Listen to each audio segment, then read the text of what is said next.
이 5월이 가정의 달입니다. 마침 지난주에 끝났습니다. 5회 시리즈. 끝났습니다. 끝났는데 우리 수요일인가 말씀 나누면 하는데 준호 형제가 질문하다가 갑자기 다 끝났어. 예배가 끝나고 이제 안녕 이렇게 하는데 갑자기 준호가 5회 시리즈 다 끝났는데 이번 주 설교는 뭐예요? 이러는 거예요. 그 모습이 마치 뭐 같으냐면 점심을 맛있게 차려주는데 점심을 먹자마자 오늘 저녁 메뉴는 뭐예요? 그런 귀여운 아이의 모습과 같았습니다. 말씀을 사모하고 은혜 받기를 사모하는 모습이라 생각합니다. 그래서 이제 가정의 달, 이 가정의 달 맞이 제가 오늘 제목이 하나님이 기뻐하시는 가정이라는 제목으로 말씀을 준비했습니다. 제가 처음 교회를 개척할 때는 대부분의 교인들이 대학생들이었어요. 가정은 저희 가정 뭐 거의 밖에 없었고 교수님 한 가지 있고 이랬는데 그 이후에 점점 우리 청년들이 이제 오랜 시간이 지나니까 점점 자라서 직장도 가지고 또 결혼도 하고 심지어는 자녀도 있고 이렇게 가정들이 점점 생기고 있습니다. 자, 원래도 또 두 가정이 제가 주례를 좀 준비하고 있는데요. 이렇게 계속 가정들이 생기고 있습니다. 그래서 이 가정들, 이 가정이라고 다 되는 게 아니잖아요. 하나님이 기뻐하시는 가정은 어떤 가정일까 하는 것을 오늘 세 가지 정도로 같이 은혜 받고자 합니다. 첫 번째, 우리가 하나님 기뻐하시는 가정을 세우기 위해서는 첫 번째, 결혼의 목적을 알라. 왜 결혼하는지 결혼의 목적을 정확히 알아야 하나님이 기뻐하시는 가정을 세울 수 있다는 것입니다. 사람들에게 왜 결혼합니까? 라고 하면 결혼의 목적을 거의 대부분 그렇게 이야기할 겁니다. 행복하고 싶었어요. 행복하기를 원했어요. 저 사람이 나의 행복을 채워줄 것 같았어요. 저 남자가 저 여자가 나의 행복을 채워줄 것 같아서 저 사람과 결혼합니다. 이런 대답을 할 것입니다. 그런데 이것이 인간의 공통적인 마음이겠지만 그러나 엄밀히 말하면 성경의 말씀하고는 좀 다릅니다. 성경은 그렇게 말하고 있지 않죠. 우리가 잘 아는 창세기 2장 20에서 23절까지가 결혼에 관한 하나님의 말씀인데요. 같이 읽겠습니다. 시작. 아담이 모든 가축과 공중의 새와 들의 모든 짐승에게 이름을 주니라. 아담이 돕는 배필이 없으므로 여호와 하나님이 아담을 깊이 잠들게 하시니 잠들매 그가 그 갈빗대 하나를 취하고 칼로 대신 채우시고 여호와 하나님이 아담에게 취하신 그 갈빗대로 여자를 만드시고 그를 아담에게로 이끌어오시니 아담이 이르되 이는 내 뼈 중에 뼈요 살 중에 살이라 이것을 남자에게서 취하였은즉 여자라 부르리라 하니라. 아멘. 여기 보면은 돕는 배필, 아담의 돕는 배필로 여자를 만들었다. 여기서 우리가 꼭 기억할 것은 기본적으로 서로가 돕는 배필이에요. 사실은 하와만 아담을 돕는 게 아니고 아내만 남편을 돕는 게 아니고 남편도 아내를 도와야 되죠. 당연하죠. 기본적으로 하나님은 우리 인간이 스스로 설 수 없기 때문에 이 사람인자 자체가 양쪽에서 맞추는 거잖아요. 한자로 사람인자가 서로 기대고 서로 의지하고 서로 도움이 필요한 연약한 존재이기 때문에 서로를 도와줄 수 있는 존재로 돕는 배필로 우리를 만나게 하셨다. 남편과 아내를 만나게 하셨다. 그런데 많은 사람들은 뭐예요? 난 저 사람을 통해서 나의 필요를 체험받고 싶어. 저 사람을 만나기만 하면, 저 사람과 결혼하기만 하면, 저 사람과 함께 살기만 하면 나는 행복할 거야. 이것은 뭐예요? 돕는 배필이 아닌 뭐예요? 바라는 배필이에요. 그런 걸 내가 바라는 거죠. 저 사람이 빨리 와서 나의 부족한 부분을 채워주길 원해. 내가 이런 부분이 부족한데 저 사람이 그걸 다 채우기를 원해. 바라는 배필입니다. 많은 사람들이 결혼의 목적을 바라는 배필로 해요. 내가 이런 걸 바라기 때문에 이걸 얻기 위해서, 이것을 취하기 위해서, 이런 도움을 받기 위해서 내가 저 사람이 필요해. 이런 마음으로 한다면 어떻게 될까요? 그 결혼이 행복할 수가 없습니다. 왜냐하면은 상대방이 내가 바라는 대로 언제나 채워줄 수는 없거든요. 늘 보면 부족함이 있어요. 내가 원하는 대로 내 마음을 다 채워줄 수 없어요. 인간이니까 어떻게 내 마음을 다 알고 또 그 사람이 전지전능한 능력이 있어서 나의 모든 걸 다 채워줄 수 있겠습니까? 늘 부족하죠. 늘 마음에 안 들죠. 그러다 보니까 불만이 나오게 되고 서로 관계가 안 좋아집니다. 그런데요, 내가 돕는 배필이다라고 생각하면 어떻게 될까요? 상대방을 보면서 왜 저 사람이 빨리 와서 나의 부족을 안 채워주지? 이건 바라는 배필이죠. 그러니까 돕는 배필이 어떤 마음이 들까요? 저 사람의 부족한 게 뭘까? 내가 뭘 채워줘야 될까? 난 저 사람의 돕는 배필인데 저 사람이 어느 부분을 채워줘야 될까? 이런 마음을 가지게 되겠죠. 마음 자세가 다른 거죠. 바라는 배필은 자꾸 그 사람이 와서 나에게 채워주기를 기대하고 그게 안 되면 화나고 불평이 나오고 불만이 나오고 기분이 나쁘지만 돕는 배필은 뭐예요? 내가 가서 채워주려고 생각하다 보니까 늘 부족하죠. 더 채워줘야 되는데 더 잘해줘야 되는데 마음을 그렇게 가지는 게 이런 마음의 태도가 진짜 중요하거든요. 결혼해보면요 어떤 마음을 먹냐가 완전 달라요. 똑같은 사람하고 살면서도 내가 왜 저런 사람을 만났지 생각하면 평생 불행해요. 근데 똑같은 사람하고 살면서도 참 귀한 사람이 나한테 왔다 이래 생각하면 평생 행복해요. 이 사람이 마음을 어떻게 먹냐가 진짜 중요하거든요. 바라는 배필로 자꾸 기대하다 보면 시험 들고 실망하게 됩니다. 그러나 돕는 배필로 상대방을 바라보면 자꾸 내 부족함이 보이고 야 내가 다 못 도와줘서 미안하다 이런 마음이 들고요. 또 상대방의 약점이 보일 때 어떻게 돼요? 바라는 배필은 왜 저런 약점이 있어? 마음에 안 들어 이렇게 생각하겠지만 돕는 배필은 뭐예요? 저 사람이 저런 약점이 있으니까 나를 만나게 하셨구나.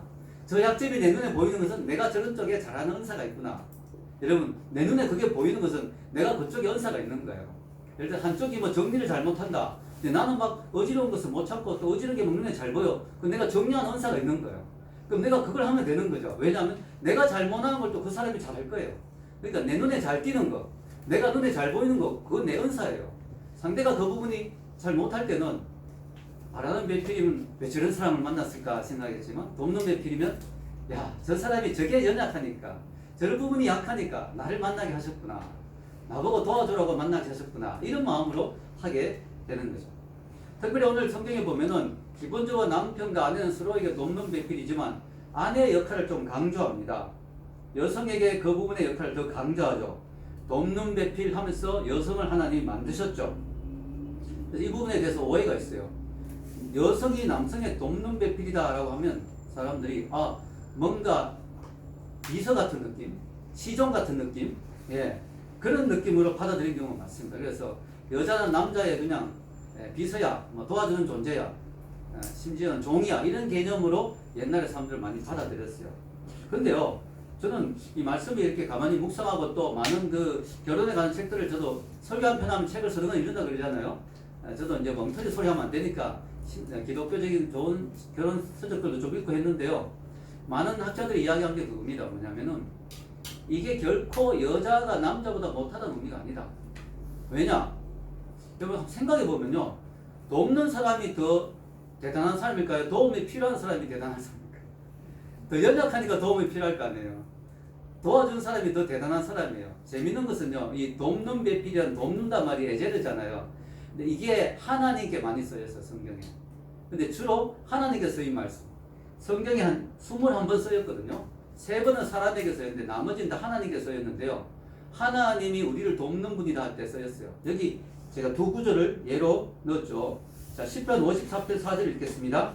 하나님은 나를 돕는 이시며 주께서 내 생명을 붙들어 주시는 이시니이다. 10편 46편 1절 하나님은 우리의 피난처시요 힘이시니 환난 중에 만날 큰 도움이시라.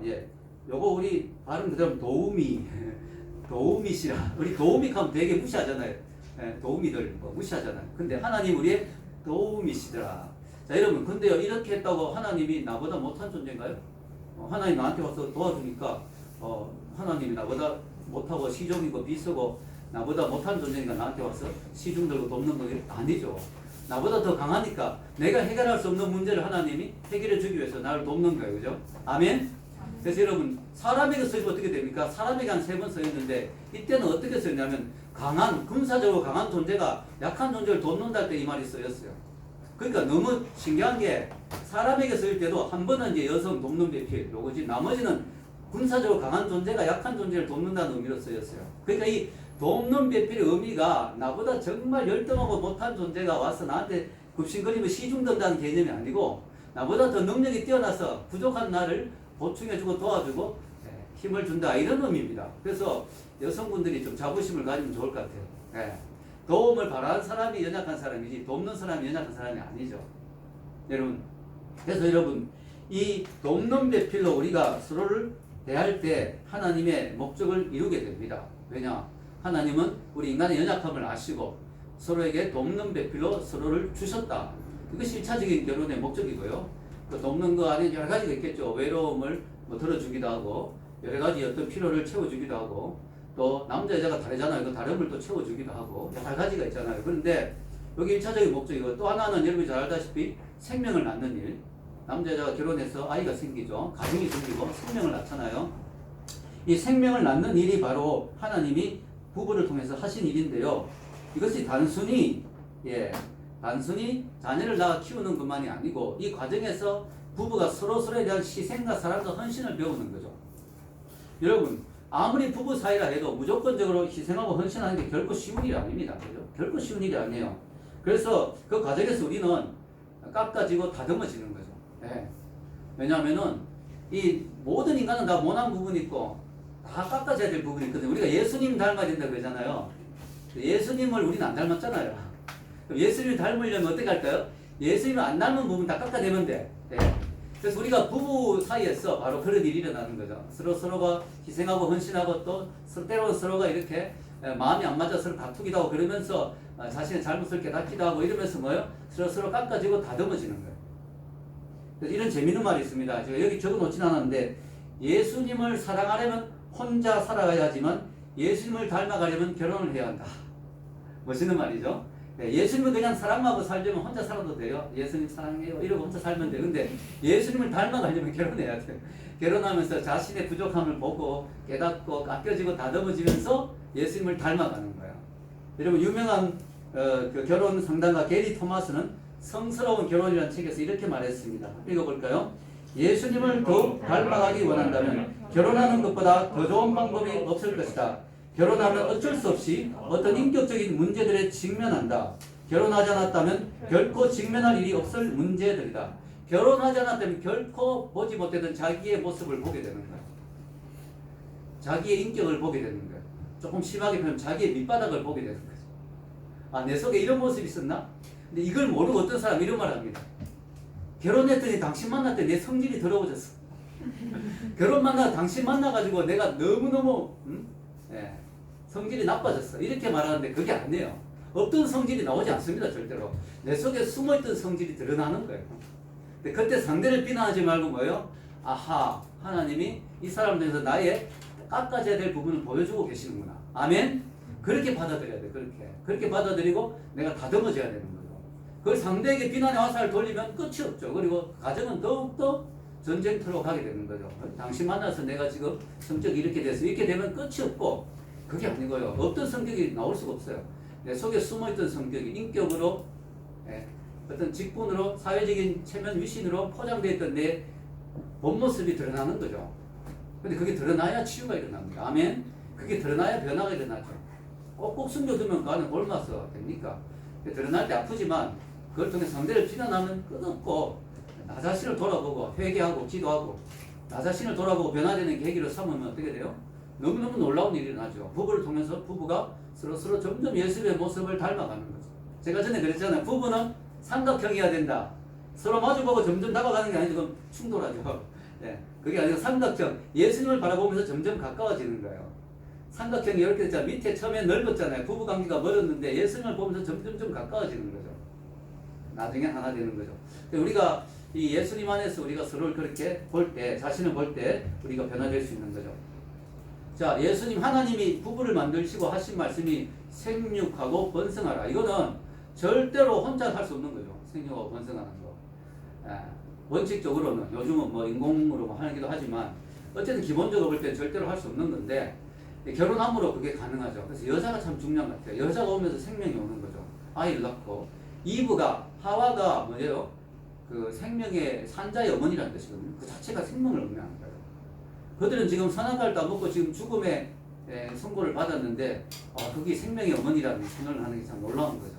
자, 여러분 이 생명이 탄생합니다. 그런데요 육체적인 생명의 탄생만이 아니라 뭐예요? 하나님이 주신 영적 생명을 확장하는 게 부부가 해야 될 일입니다.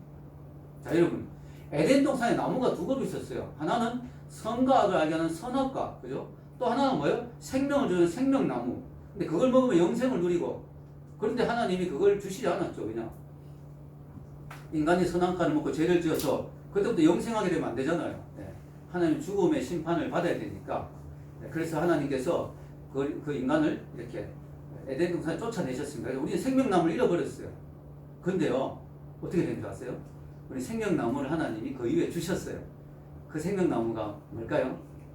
예수님이에요. 예수님. 아멘. 마라의 썬물에 나무를 집어 던지니까 단물로 바뀌었듯이 이 쓰디센 인생, 생명이 없는 인생, 죽음밖에 없는 인생에 예수님이 오시니까 생명나무가 오신 거죠. 그래서 우리에게 영원한 생명이 주어졌습니다. 부부가 해야 될 일이 뭐냐? 결혼해서 아이가 태어나고 육체적인 생명도 확장하고, 그 다음 뭐요? 예수님을 마음에 영접하고 그 가정에 믿음의 가정을 세워서 이 가정을 통해서 영적 생명, 예수님 생명나무를 확장시키는 거예요. 아멘. 세상에 보여주는 거예요. 세상에 더 드러내는 거예요. 아멘. 얼마나 아름답습니까? 그래서 여러분 결혼하면은 혼자 결코 할 수 없었던 그런 확장이 일어납니다. 확장이. 저도 그렇게 생각해요. 제가 교회 사역을 하지만 제 아내를 못 만났다면 이만큼 귀한 사역을 할 수 있을까? 제 아내도 저에게 고백하기를 나에게 별빛교회를 선물해줘서 고마워요 하면서 저에게 내가 별빛교회를 만나지 않았다면 이렇게 귀하게 말씀으로 사역하고 쓰임받지 못했을 것 같다. 이렇게 이야기합니다. 우리는 서로 만나서 서로의 생명을 확장시켜준 거예요. 영적 생명을. 육적 생명도 아이 셋을 낳았지만 그것으로 끝나는 게 아니라 그건 세상 사람들도 다 하는 거잖아요. 우리 믿는 사람은 그것으로 끝나는 게 아니라 뭐예요? 우리를 통해서 영적 생명을 확장해야 돼요. 아멘. 생명나무이신 예수님을 더 드러내야 되는 거예요. 더 털어야 되는 거죠. 더 확장시켜야 되는 거죠. 그래서 여러분 결혼하면은 많은 부부들이 자꾸 안으로 향합니다.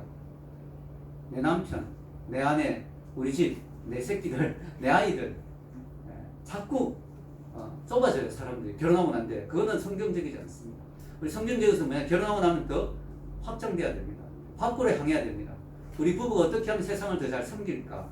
우리 부부가 어떻게 하면 교회를 잘 섬길까? 우리 아이들이 앞으로 자라서 어떻게 하면 세상에 유익을 주는 아이가 될까? 내 아이, 내 새끼, 우리 아이 출세해야 되는데, 우리 아이 돈 많이 벌어야 되는데, 이것만이 아니라, 우리 아이 재능을 살려서 어떻게 하면 하나님 나라를 위해서 쓰임받게 할까?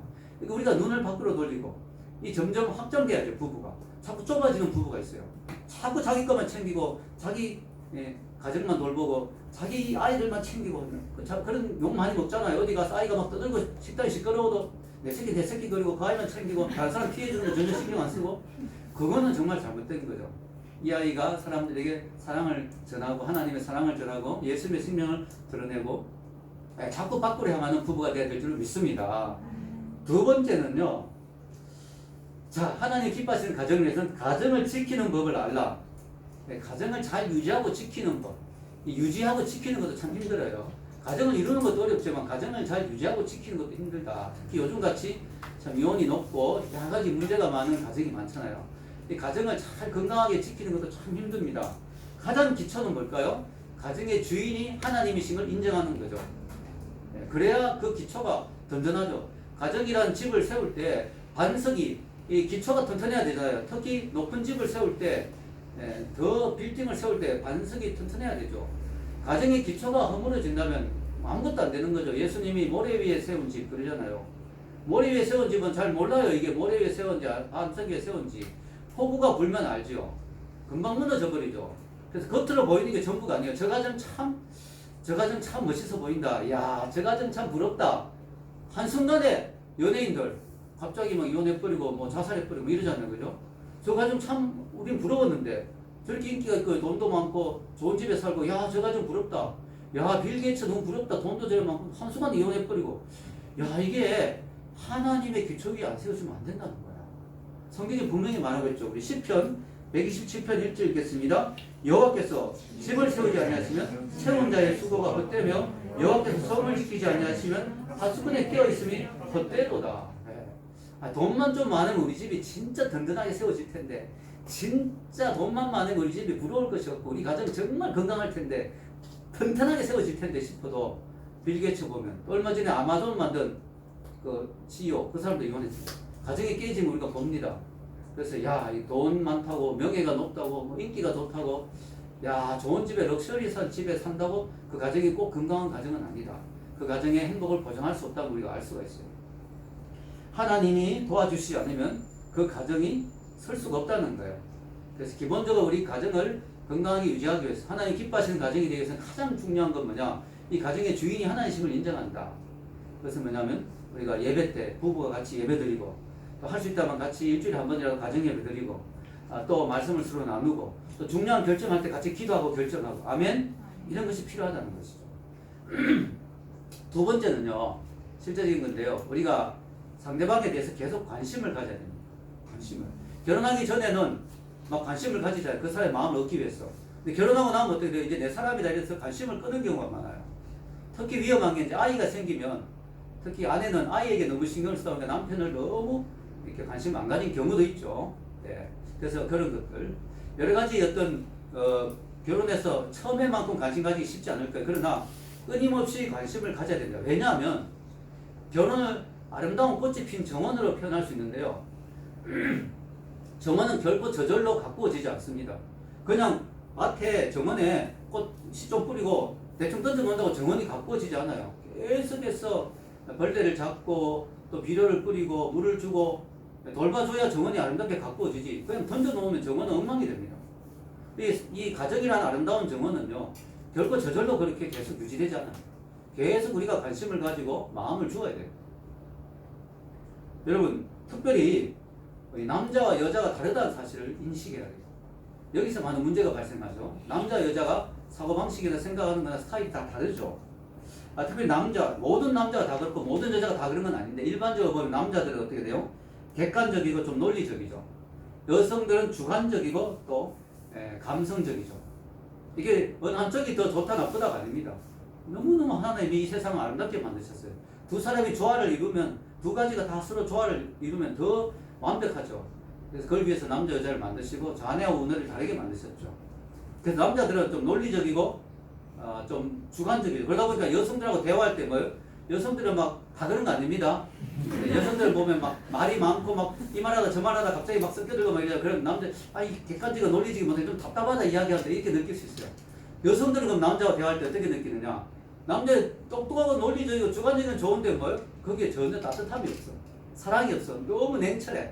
그러니까 여성들은 남편하고 대화하면서 따뜻함이 안 느껴진다. 이렇게 또 싫어해. 자, 예를 들어 여성이 이제 요즘 다 여성도 직장에 많이 가니까 출근했다가 저녁에 왔는데 얼굴이 좀 안 좋습니다. 남편이 왜 그래 하니까 오늘 직장의 상사가 나한테 너무 갑질을 해가지고 너무 기분이 나쁘다 하면서 막 쭉 이야기합니다. 그럼 남자들이 그걸 들으면서 어떻게 해요? 바로 남자는 솔루션을 줍니다. 바로 답을 자꾸 주려고 해요. 끝까지 들어보지도 않아요. 이거 상사가 문제가 있네. 아니, 그 회사의 그 커뮤니케이션 시스템이 문제가 있네. 이러면서 뭐 쭉 막 답을 주려고 해요. 근데 여자들은 그걸 원하는 게 아니죠. 뭐예요? 어차피 그 남자가 하는 답도 다 알아요. 그렇게 준다고 도움도 안 돼요.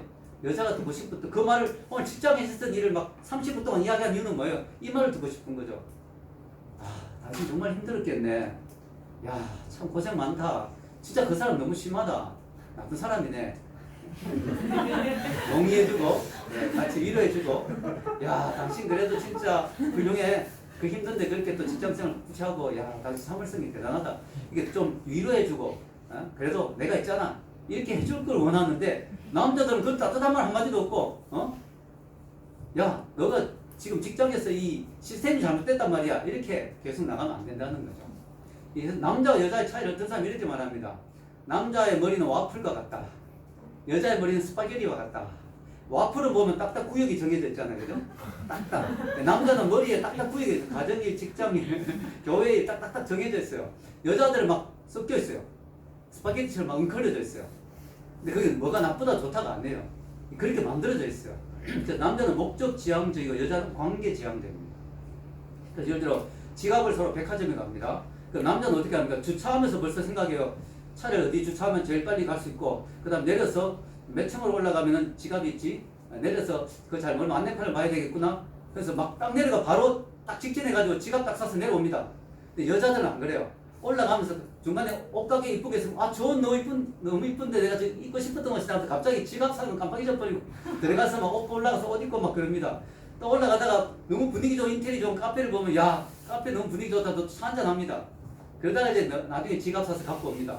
남자가 만약에 밑에서 기다린다 미치는 거죠. 왜 이렇게 늦었어? 근데요, 뭐냐면 여자들은 과정을 즐긴다는 거예요. 남자는 목적을 이루면 행복합니다. 지갑을 내가 사러 갔는데 마음에 드는 지갑을 사오면 기분이 좋은 거예요. 여자는 그 지갑을 사러가는 과정에서 옷도 입어보고 카페에서 차도 마시고 이거 자체가 너무 즐거운 거예요. 그러니까요, 다르다는 걸 알아요. 서로서로가 양보를 해야죠. 여자도 너무 백화점에 가서 3시간, 4시간 쇼핑한 남자 너무 힘들고요. 남자들도 너무 빨리 해. 지갑만 빨리 사서 빨리 나가자. 이렇게 해도 여자들 너무 힘든 거죠. 당신은 낭만이 없어. 당신 재미가 없어. 이렇게 된. 그렇게 서로 이제 양보했어. 예를 들어 우리 1시간만 쇼핑하자라든가, 아니면 당신 쇼핑할 동안 3시간 해야 되겠다. 그럼 나도 병 한번 풀어보고 오겠다. 뭐 이러든가. 근데 그것도 잘해야 돼요. 여성 중에는 남자가 옆에 있어주기를 원하는 걸 좋아하는 여성이 있거든요. 그러면 같이 있어주는 거거든요. 중국인 어디서 3시간인가 4시간 쇼핑하고 난 뒤에 여자가 또 쇼핑하겠다. 그러니까 남자가 그 쇼핑장에서 뛰어내려서 자살했어요. 중국에서. 황당하더라고요. 이런 게 전부 서로의 다름을 몰라서 그런 거죠. 우리가 분명히 알아야 될 것은 뭐예요? 누가 옳다, 누가 틀렸다가 전혀 아닙니다. 다 필요해요. 다 중요해요. 근데 스타일이 다른 거죠. 이 다름을 알아야 된다는 거죠. 다름을. 옳고 그런 문제가 아니라는 거죠. 자, 여러분. 결혼 생활은 마치 낭만적인 뱃놀이 같이 생각하는 사람이 있어요. 야, 결혼하면 행복할 거야. 결혼하면 천국이 열릴 거야. 야, 로맨틱할 거야. 유람선, 뱃놀이. 야, 정말 파티가 늘 있고. 근데요, 저는 결혼해서 보니까요, 또 많은 부부들의 이야기를 들어보면 결혼은 낭만적인 뱃놀이나 파티가 아니고 뭐예요? 엄청난 전쟁과 같죠. 마치 폭우가 치는 바다를 항해하는 배와 같습니다. 언제 어떤 암초가 있을 줄 몰라요. 그리고 어떤 폭우가 몰아칠 줄 몰라요. 시시각각으로 기상이 변합니다. 시시각각으로 바뀌어요, 분위기가. 어디에 생각지도 못했던 암초가 튀어나올 줄 몰라요. 이게 결혼이에요. 물론 저희들은 그런 암초를 지대를 다 지나서 지금은 평온의 바다에 잘 다니고 있습니다만, 늘 긴장을 놓치면 안 되죠. 그냥 타이타닉처럼 언제 갑자기 또 암초가 나타날지 모르니까. 자, 우리가 결혼은요, 결코 쉽지 않아요. 우리가 낭만으로 생각하면 안 됩니다. 치열합니다. 그런데요, 이 결혼을 우리가 그러면 유지하기 위해서 어떻게 해야 되냐? 하나님의 주권을 인정해야 되죠. 아까 처음에 얘기했죠. 여호와를 그 가정의 주인으로 삼아라. 주권을 인정하는 이거예요. 뭐냐면 상대가 아무리 나를 실망시킬지라도 뭐예요? 하나님이 주신 선물이라고 생각합니다. 이왕 결혼했다면, 이미 결혼했다면 상대를 하나님 주신 선물로 생각해야지. 아하, 내가 속았구나. 그게 바로 마귀에게 속는 거예요. 그렇습니다. 마귀가 그걸 속이는 거예요, 여러분. 속았구나라고 생각하도록 속이는 거예요. 속았구나 아닙니다. 여러분, 결혼은요, 절대로 내 마음대로 되는 게 아니에요. 옛날 어른들이 그랬잖아요. 하늘이, 일륜지 대사라 그러잖아요. 하나님이 허락하지 않으면 결혼할 수가 없어요. 그래서 여러분, 결혼은 하나님의 뜻 안에 있기 때문에 상대의 구조관념이 보이더라도, 이게 내가 잘못 골라온 거 아니? 이렇게 생각하면 안 돼요. 하나님은 선물이다 무조건 생각해야 돼요. 일단 거기서 시작해야 돼요. 그래야 흔들리지 않습니다. 가정이 안정되게 됩니다. 그리고 하나님의 주권을 인정해야 되죠. 무슨 주권입니까? 배우자의 부족함이 보이거나 나의 부족함이 보일 때 이것 중에 하나님이 나를 훈련시키고 연단시키는 거다. 이렇게 생각하고 받아들이는 거죠. 상대방이 나를 힘들게 할 때 나를 훈련시키는구나. 훈련시키는 그 사람도 힘들어요, 사실. 여러분, 철이 철을 날카롭게 한다. 성경에 이런 말씀이 있죠. 하나님의 방식은 사람과 사람을 통해서 서로를 다듬으시는 거예요. 그 무인도에 혼자 앉아있다고 다듬어지는 게 아니고 사람과 사람 사이에 관계를 통해서 하나님이 사람을 다듬으시거든요. 폴 워셔 목사님 이런 말씀이 있어요. 폴 워셔 목사님. 결혼은 성화의 한 과정이다. 성화의 학교다. 이렇게 말했어요. 여기 보면 이렇게 적었죠. 만약 당신이 원하는 모든 조건을 다 갖춘 사람과 결혼했다면 어떻게 무조건적으로 사랑하는 방법을 배울 것입니까? 만약 당신을 한 번도 실망시킨 적이 없고 당신에게 한 번도 어려움을 준 적도 없고 당신에게 한 번도 죄를 지은 적도 없이 항상 자신의 죄를 인정하고 용서를 구하는 그런 배우자와 결혼했다면 당신은 어떻게 자비, 관용, 오래 참음, 연민을 배울 것입니까? 천사같이 나에게 모든 걸 다 맞춰주는 사람과 결혼했다면 어떻게 내가 희생과 헌신과 자비와 용서와 인내와 이런 걸 배우겠느냐. 상대를 통해서 내가 그걸 배운다는 거죠. 그렇게 생각하고 감사하고 또 잘 훈련받아야 될 줄 압니다. 여러분, 가정은 행복한 장소, 달콤한 장소이기도 하지만 하나님 주신 축복의 장소이기도 하지만 동시에 뭐예요? 나를 훈련시키는 하나님의 훈련 장소이기도 합니다. 근데 여러분 아시죠? 이스라엘 백성들이 잠깐이면 훈련받고 가나안 들어가는데 자꾸 불편하니까 40년 고생했잖아요. 결혼해가 40년 동안 부부싸움한 사람도 있어요. 40년 불평하다면 상대에 대해서 비난하고 당신이 문제야 비난하면 40년 훈련 받는 거지 뭐. 저희들은 결혼한 지 한 25년 됐는데 한 10년 훈련 받았습니다. 10년 동안 많이 싸웠어요. 그런데 10년 때부터 슬슬 깨달았고 그 다음 한 5년 동안은 정신을 차려가니까 최근에 한 7년인가? 한 5년인가? 한 번도 싸운 적이 없어. 너무너무 행복해요. 그러니까 이걸 빨리 깨달으고 훈련해서 졸업하는 거야. 뭐 훈련 다 됐는데 자꾸 훈련시킬 필요 없죠. 이제는 가난에 들어가야지. 자, 여러분, 그래서 우리가 훈련 기간에는 훈련 잘 받고 감사하고 훈련 기간 엎드려 기도하고 상대를 우리가 존중하고 그러면 하나님이 그 기간을 또 단축시켜 주시죠. 아멘. 자, 마지막 세 번째입니다. 가정에 대한 하나님의 비밀을 알라. 이걸 알아야 돼. 이거는 세상 사람들이 모르는 거예요. 이거 세상 사람이 절대로 모르는 거예요. 하나님의 가정에 대한 비밀이 있어요. 오늘 성경에 보면 바울이 실컷 남편하고 아내에 대해서 이야기하다가 갑자기 이런 말을 합니다. 33절 위에 33절 읽어볼까요? 시작. 이 비밀이 크도다. 나는 그리스도와 교회에 대하여 말하노라. 야, 이게 도대체 무슨 이야기냐? 남자와 여자에 대해서 이야기하다가 갑자기 이게 비밀이다, 이게 신비다 라고 하면서 나는 지금 아내와 부인에 대해서 이야기하다가 나는 지금 아내와 부인에 대해서 이야기하고 있는 중이다, 이렇게 말하지 않고 그리스도와 교회에 대해서 말한다. 왜 그렇습니까? 그래서 남편과 아내와의 관계가, 그걸 통해서 우리는 예수님과 교회와의 관계를 가장 잘 이해할 수 있어요. 예수님과 교회의 관계가 마치 남편과 아내의 관계하고 너무 비슷한 거예요. 심지어는 교회를 그리스도의 신부라고 그러잖아요. 하나님이 인간하고 관계를 맺을 때 우리를 어떤 수준으로 생각하냐? 내가 만든 피조물, 내가 만든 그런 나의 뭐 놀이개, 이런 개념이 아니고 나의 파트너로 생각해요. 그래서 하나님이 이스라엘 백성에게, 이스라엘이 인간의 대표잖아요. 대표적인 그런 하나님 백성의 대표인데 이스라엘 사람들에게 뭐라고 합니까? 호세아서 2장 19절에서 20절 읽겠습니다. 시작. 내가 내게 장가들어 영원히 살되 공의와 정의와 은총과 긍휼히 여김으로 내게 장가들며 진실함으로 내게 장가들리니 내가 여호와를 아니라. 여기 보면 장가든다가 말 몇 번이에요? 3번이나 합니다. 3번이나. 장가들었다. 너에게 너는 나의 결혼 파트너와 같다. 여러분, 하나님이 하나님의 백성에게 대하는 마음이 뭐냐? 너는 나의 짝이다, 나의 결혼 파트너다, 신부다, 이렇게 이야기하십니다. 장가들었다니까 신부라고 이야기하십니다. 여러분, 그래서 이 결혼이 왜 중요하냐? 여러분의 결혼이 왜 중요하냐? 이 결혼을 통해서 우리는 하나님과 인간의 관계, 예수님과 교회와의 관계를 볼 수 있어요. 그래서 이 결혼이 너무너무 중요한 거예요. 여러분, 우리와 하나님과의 관계는 언약의 관계라고 하죠. 언약의 관계. 자, 말로 하는 것은 약속입니다. 자, 다음에 내가 저녁 사줄게. 말로 하는 건 약속이에요.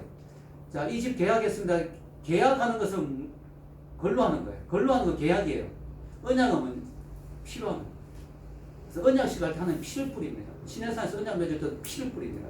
예수님이 우리가 새 언약을 맺을 때 피를 뿌렸어요. 언약은 피로 하는 거예요. 즉, 언약은 안 지키면 죽는 거예요. 쪼개지는 거예요. 그래서 언약식 할 때 짐승을 쪼개서 놓잖아요. 왜? 언약을 안 지키면 죽는 거예요. 피로 언약을 맺는 거예요. 하나님이 그 정도로 깊은 관계를 우리와 맺기로 하는 거죠. 마치 신랑과 신부의 관계처럼 하나님이 우리와 언약의 관계를 맺으시는 거죠. 자, 그래서 하나님이 이걸 우리가 결혼이 왜 하나님과 인간의 관계를 보여준지 알려면 이스라엘의 결혼 풍습을 이해해야 돼요. 자, 이스라엘 결혼 풍습이 너무너무 우리 하나님과 인간의 관계하고 너무 비슷해요. 예수님과 교회의 관계하고 너무 비슷해요. 그래서 이스라엘이 택한 백성인 것 같아요. 자, 보세요. 이스라엘에서는요, 결혼할 때 주로 많은 경우 아버지가 장가가는 아들의 신부를 선택합니다. 너무 놀랍죠? 우리도 그렇잖아요. 하나님 아버지가 우리를 택하셨잖아요. 예수님의 신부로 교회를 택하셨죠. 우리를 미리 창세전에 선택하셨죠. 자, 그러면 신랑은 어떻게 하냐? 신랑은 결혼하려면 신부 아버지에 가서 결혼 지참금을 줘야 돼요. 왜냐면 그때 다 사람의 몸이다, 노동력이잖아요. 여자를 데려온다면 그 여자의 그만큼 노동력을 가져오는 거니까 그만큼 돈을 주는 거죠. 신부의 몸값입니다. 지참금을 줘야 됩니다. 그리고 난 뒤에 신부에게 결혼 프로포즈를 하는데 그 프로포즈가 뭐냐면요, 포도주입니다. 신랑이 포도주를 탁 한 잔 마시고 신부에게 탁 내밉니다. 신부가 그걸 받아가지고 마셔줘야 결혼이 성납되는 거예요. 아무리 지참금을 막 주고 다 이야기해도 신부가 포도주를 받아서 안 마시면 결혼은 끝나는 거예요. 깨지는 거예요. 신부의 그 자유의지, 인권을 되게 중요한 거죠. 중요하게 여겨준 거죠. 몇천 년 전에 이런 이스라엘 풍습에도 너무 놀라운 거죠. 신부가 포도주를 마셔야 되는 거예요. 그 잔을 받아야 되는 거예요. 예수님이 최후에 십자가 못 박히기 전에 6월절 만찬을 하셨는데 그때 뭘 하셨어요? 포도주를 돌리셨어요. 이것은 내 새 언약의 내 피다. 이게 뭐냐? 예수님이 우리에게 청원하신 거예요. 청원. 내가 너와 장가들고 싶다. 교회여 나의 신부가 되어다오. 예수님이 우리에게 청원하시고 포도주를 내미신 거예요. 근데 뭐예요? 아무리 멋진 신랑이 지참금을 수억 원을 갖고 와도 신부가 포도주를 안 마시면 그 결혼은 무효. 우리가 예수님이 내미시는 그 십자가 지시기 전날 6월절 만찬에서 내미신 그 포도주, 그걸 우리가 안 받아들이면, 그 예수님의 청원을 안 받아들이면 우리는 예수님과 관계를 맺을 수 없어요. 예수님과 아무 상관이 없는 존재가 돼요. 포도주를 마신다면 성찬식도 있지만 영적인 의미로 예수님의 내미는 손을 우리가 받아주는 거예요. 나를 믿겠니? 예수님을 구세주로 영접합니다. 이 받아줘야 돼요. 예수님 내 인생의 주인으로 모십니다. 받아야 되거든요. 근데 나는 필요 없습니다 하면은 나하고 예수님 상관이 없는 거죠. 예수님 지창금을 얼마나 내셨어요? 역사상 가장 큰 지창금을 낸 신랑이죠. 자기 몸을 내놓았습니다. 자기 생명을 내놓았잖아요. 지창금은 신부의 몸값이죠. 그럼 예수님이 우리를 위해서 자기를 내놓았던 건 뭐예요? 우리를 그만큼 귀하게 보신 거죠. 지창금 적게 받는 신부는 자존심 상하겠죠. 예. 쌀 한 가마니 정도 갖고 오면 자존심 상하죠. 소 한 마리 정도는 갖고 와야 되는데, 그죠? 소를 10마리 갖고 왔다 하면 되게 어색하겠죠. 신부가. 야, 내가 이렇게 가치 있는 존재를 신랑이 인정하는구나. 동네 막 소문나겠죠. 야, 저 신부는 소 10마리 갖고 왔대, 신랑이. 이야, 저 신부 진짜 대단한 존재구나. 우리는 정말 자부심을 가져도 되는 게, 예수님이 우리를 위해서 자기를 바치신 것이 지창금으로 너무너무 우리는 자부심이 생기는 일이죠. 자, 신부가 포도주를 받고 그 결혼 문서에 포도주를 탁 떨어뜨립니다. 한 모금 마시고 탁 떨어뜨리면 그때 이제 정혼, 결혼 전에 정혼, 일종의 약혼인데 약혼보다 더 강력한 거예요. 정혼. 결혼한 부부가 똑같아요. 같이 잠만 안 잘 뿐이지 결혼한 부부가 똑같은 신분이야. 정혼식이 이루어집니다. 요셉과 마리아가 그랬잖아요. 결혼한 거와 똑같은 혈액. 정혼이 되는 거예요. 그러면 신랑은 정혼이 딱 되면 어떻게 되냐면 이제 이 사람 내 사람이야. 그럼 이 사람을 데리고 살기 위해서 어떻게 돼요? 자기 아버지 집에 돌아가요. 신부 집에 와서 지금 포도주를 마시고 지창금을 주고 다 했잖아요. 근데 신부하고 기다리라고 하고 자기 아버지 집에 가요. 왜냐? 신부하고 살 집을 준비해야 되거든. 그게 한 1년이나 2년 걸려요.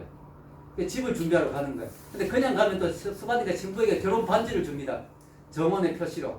내 언약의 표시입니다. 이 반지를 끼고 언제나 이 반지를 볼 때마다 내가 당신을 반드시 데리러 온 걸 기억하십시오. 그리고 마음을 딴 남자에게 주지 마십시오. 예수님이 주신 결혼 반지는 뭘까요? 성령님이에요. 성령. 내가 아버지께로 가면 내가 너에게 성령을 보내리니. 예수님이 우리에게 결혼 천국으로 우리를 데려가기 위해서 아버지 집에 우리가 있을 집을 지금 준비하고 계시죠. 결혼식 정혼식을 했고 우리는 예수님의 사람이 됐잖아요. 근데 그동안에 뭐예요? 우리가 마음에 흔들리지 않도록 성령님을 선물로 주신 거예요. 결혼 반지처럼.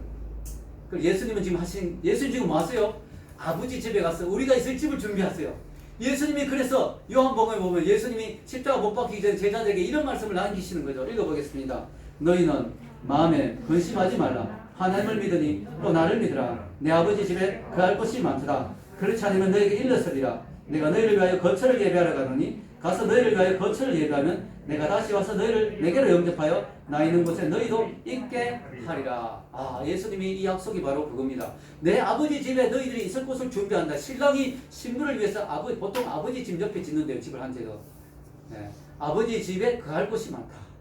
거처를 준비한다. 이 거처가 영어로 맨션이더라고. 맨션. 시산집이 아닙니다. 맨션이에요. 맨션. 천국 맨션. 준비하고 계십니다. 예수님이 또 목수잖아요. 집 짓는 데는 잘한 전문가잖아요. 2000년 동안 짓고 계십니다. 얼마나 멋있게 집 짓고 계신지. 풀장도 있고 골프장도 있고 멋있을 거예요. 자, 골프장은 모르겠지만 하여튼 멋지게 짓었어요. 자, 이게 예수님이 하신 말씀. 이걸 이해하고 결혼 풍습 이해하고 이 말씀 보면 느낌이 완전 다른 거죠.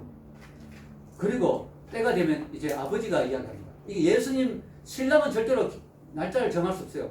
너무너무 신부를 지금 데리고 가고 싶은데 아버지가 말해야 돼요. 오늘 밤에 가면 된다 이래야 돼요.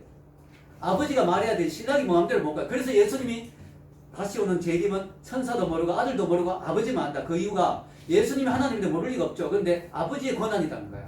아버지가 날짜를 결정한다. 아들아 집이 다 됐구나. 가서 신부를 데려오라. 주로 밤에 간답니다. 밤에. 신부는 해야 될 일은 뭘까요? 언제나 자신을 준비하고 다른 남자에게 마음 안 뺏기고 예수님이 오실 것을 신랑이 올 것을 계속 기다려야 되죠. 우리가 해야 될 일이 그거예요. 예수님 오늘 밤에 올 수 있어요. 우리가 해야 될 일은 뭐예요?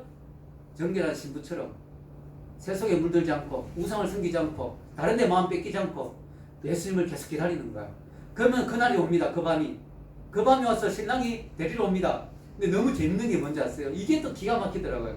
신랑이 절대로 신부 손잡고 갑시다 하고 안 가요. 신랑이 가마꾼을 준비하거나 힘 좋은 자기 친구들 준비해서 가마를 준비해서 신부를 태워서 실어서 덜어서 공중에 덜어서 막 가져갑니다. 너무 귀한 신부니까 발이 땅에 안 되게 덜어 올려서 가져갑니다. 이게 너무 놀라운 게 예수님 다시 오실 때 우리가 어떻게 덜림 받는다고 되어 있습니다. 이게 휴거거든요. 읽어봅시다. 주께서 호령과 천사장의 소리와 하나님의 나팔 소리로 친히 하늘로부터 강림하시리니 그 일 안에서 죽은 자들이 먼저 일어나고 거의 우리 살아가는 자들도 그들과 함께 구름 속으로 끌어올려 공중에서 주를 영접하게 하시리니 그리하여 우리가 항상 주와 함께 있으리라. 항상 주와 함께 있는 게 이게 이제 신혼생활이 시작되는 거죠. 결혼생활이 시작된 거죠. 그분과 함께 영원히 동거. 우리 결혼하기 전에 어떻게 돼요? 자기 잘가 바래다 줄게 같이 있고 싶은데 가야 돼. 자기 집에 가야 돼. 같이 함께 있지는 못해. 그래서 버스가 와도 막 보내줘. 다음 버스 타자 우리. 그 다음 버스 타자. 막 더 있고 싶어서. 근데 결혼하면 어떻게 돼? 항상 함께 있게 되잖아요. 우리가 주님과 항상 함께 있는 날이 그날이 와요. 어린 양의 혼인잔치. 우리가 예수님의 재림하시면 제일 먼저 하는 게 어린 양의 혼인잔치라 그러죠. 너무 놀랍죠. 그분과 함께 완전히 영적 결혼식이 이루어지면서 천국에서 영원히 주님과 함께 있는데 그때 우리는 덜려 올라간다는 거예요. 이게 너무 신기한 게 신부를 들고 막 가마에 틀어서 번쩍 틀어서 막 가져가듯이 주님이 다시 오실 때 믿는 사람들 다 들어 올려서 가시 이 땅에 남은 사람은 이제 환란이 오겠죠. 7년 환란이라 그러는데 어쨌든 우린 그전에 예수님을 잘 믿고 있으면 바로 덜림 받아서 가는 거죠. 자 여러분 결론을 내리겠습니다. 자 이 결혼 관계는요 하나님과 인간과의 관계를 하나님은 아예 처음부터 결혼 관계를 정해 놓으셨어요. 그 정도로 친밀한 관계를 정해 놓으셨고요. 이것을 우리에게 놀랍게도 코드를 심어 놓죠. 유대 풍습을 정확하게 이해하면 하나님 예수님과 신부의 관계를 정확하게 알 수 있도록 이 코드를 심어 놓은 거예요. 그래서 예수님의 첫 기적이 뭐예요? 가나의 혼인잔치. 성경이 처음부터 끝까지가 결혼 이야기예요. 처음에 남자 여자를 만들고 하나님 주례를 서셨잖아요. 예수님의 첫 기적도 가나의 혼인잔치잖아요. 예수님의 비유도 열천의 비유 나와 결혼 비유도 많죠. 왕의 잔치, 왕의 결혼잔치 초청한 것만 많고 그 다음에 마지막 성경의 마무리 뭐예요? 어린 양의 혼인잔치. 성경은 처음부터 끝까지 결혼 이야기. 첫 에덴 동산에서 아담과 하와의 주례를 서셨던 하나님이 마지막 예수님이 재림하실 때 어린 양의 혼인잔치에서 신랑 대신 그리스도와 신부 대신 교회의 주례를 서주실 것입니다. 그리고 우리는 영원히 주님과 함께하는 축복이 있는 것이죠. 자 결론을 내리겠습니다. 오늘 저는 하나님이 기뻐하시는 가정이라는 제목으로 말씀을 전하였습니다. 하나님이 기뻐하시는 가정이 되기 위해서는 먼저 결혼의 목적을 분명히 알아야 됩니다. 결혼의 목적은 남녀가 서로의 부족을 채워주는 돕는 배필이 되는 데 있습니다. 그리고 이를 통해 서로가 다듬어지고 하나님의 희생적이고 헌신적인 사랑을 체험하는 데 있습니다. 또한 자녀를 낳아서 생명을 확산시키고 생명나무 대신 예수님을 이 세상에 드러내 보이는데 결혼의 목적이 있습니다. 아멘. 또한 하나님 기뻐하시는 가정이 되기 위해서는 두 번째로 결혼을 잘 지켜나가야 됩니다. 하나님을 가정의 주인으로 삼고 내 옆에 있는 배우자를 하나님 주신 선물로 감사해야 됩니다. 또 남녀의 차이를 잘 알고 결혼을 통해서 나를 변화시키는 하나님의 그 손길에 순종해야 됩니다. 마지막 세 번째로 하나님이 기뻐하시는 가정을 이루기 위해서는 결혼에 대한 하나님의 깊은 비밀을 알아야 됩니다. 성경은 처음부터 끝까지가 결혼 이야기고 하나님 우리를 결혼의 파트너로 생각하듯이 우리를 소중하게 생각하십니다.